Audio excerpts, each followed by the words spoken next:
With this legislation, it was decreed that there were only two possible categories. The eugenics movement was a pseudoscientific movement, and we say pseudoscientific today because we find that the science that they were proposing is not what we today would honor as scientific in any way. The eugenics movement has a direct link to the descendants of Charles Darwin. They somehow made the leap to these notions about racial purity. What is best for each race is racial purity.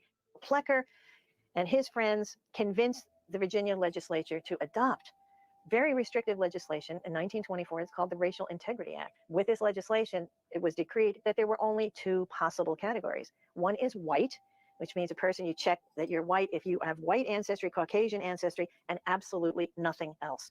The other category is everybody else, and that's colored. So this was very hard on Virginia's indigenous community because, in a sense, it wipes away their identity.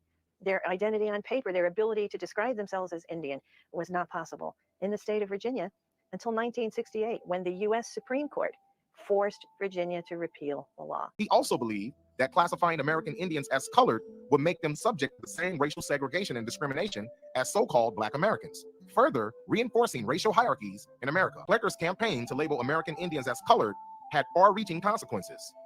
It not only erased the American Indian identity of many people, but also led to the disenfranchisement and marginalization of Virginia's American Indian population. In conclusion, Walter Plecker labeled American Indians as colored as a part of his eugenist ideology, which sought to promote racial purity by erasing the identities of people of full-blooded American Indian ancestry or mixed racial heritage. This campaign has significant consequences for Virginia's American Indian population, erasing their cultural and historical identity and subjecting them to segregation and discrimination. I'm so glad that, you know what I'm saying, I even, you know what I mean, experienced this. I'm glad I experienced you from, you know what I mean, enlighten me from the internet to, you know what I mean, online, getting one-on-one in depth, giving me a lot of information that I can take back to my people as well.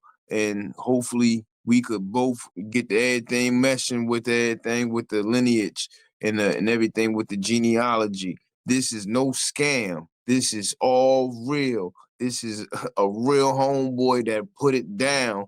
He mean what he say. He got receipts and he put it down. He stands on business. Straight up. One love.